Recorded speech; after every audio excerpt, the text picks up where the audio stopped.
श्री हनुमान जी की दिव्य शक्तियाँ। श्री हनुमान जी को अष्ट सिद्धि और 9 निधियों का दाता कहा जाता है। श्री हनुमान जी की अष्ट सिद्धियाँ यानी 8 अद्भुत सिद्धियाँ हैं। अणिमा, अपने शरीर को छोटा या सूक्ष्म करने की शक्ति। हनुमान जी ने इस सिद्धि का प्रयोग लंका का निरीक्षण करते समय किया था। महिमा, अपने शरीर को विशाल या बड़ा करने की शक्ति। समुद्र पार करते समय सुरसा के सामने और अशोक वाटिका में माँ सीता को अपना विराट रूप दिखाया। लघिमा, अपने शरीर को हल्का करने की शक्ति। हनुमान जी इस सिद्धि से हवा में उड़ने में सक्षम हुए और सागर को पार किया। गरिमा, अपने शरीर को भारी करने की शक्ति। महाभारत काल में महाबली भीम का अभिमान तोड़ने के लिए हनुमान जी इतने भारी हो गए कि भीम उनकी पूंछ भी नहीं हिला सका। प्राप्ति, किसी भी वस्तु या स्थान को प्राप्त करने की शक्ति। हनुमान जी ने इसी सिद्धि से लंका में प्रवेश किया और माँ सीता का पता लगाया। प्राकाम्य, इच्छा अनुसार कुछ भी करने की शक्ति। मनचाहा रूप लेना, दीर्घ काल तक युवा रहना, किसी भी लोक में जाना। हनुमान जी पाताल लोक तक गए और प्रभु श्री राम और लक्ष्मण जी को रावण से मुक्त कराया था। ईशित्व, ईश्वर के समान शक्ति प्राप्त करना,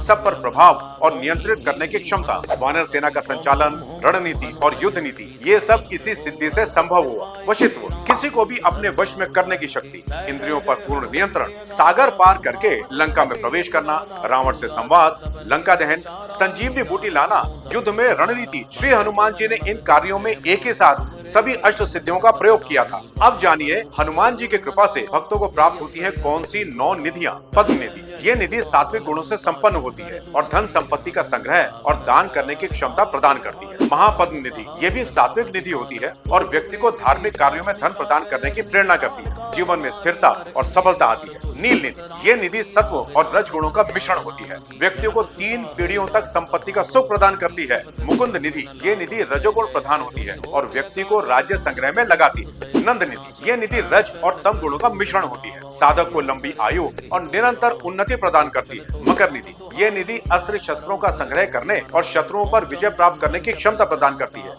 कच्छप निधि, ये निधि तामस गुण प्रदान होती है और व्यक्ति को अपनी संपत्ति का स्वयं उपभोग करने की प्रवृत्ति देती है। शक निधि, ये निधि एक पीढ़ी के लिए ही होती है और व्यक्ति को धन संपत्ति का सुख प्रदान करती है। खर्व निधि, ये निधि अन्य 8 निधियों का मिश्रण होती है और व्यक्ति को मिश्रित फल प्रदान करती है। पूर्ण श्रद्धा और विश्वास से श्री हनुमान जी महाराज का आश्रय लें। समर्पण और भक्ति भाव से जिन भक्तों को श्री हनुमान जी महाराज का ही आसरा होता है, श्री हनुमान जी की कृपा उन भक्तों पर अवश्य होती है। जय श्री राम। ओम श्री हनुमते नमः।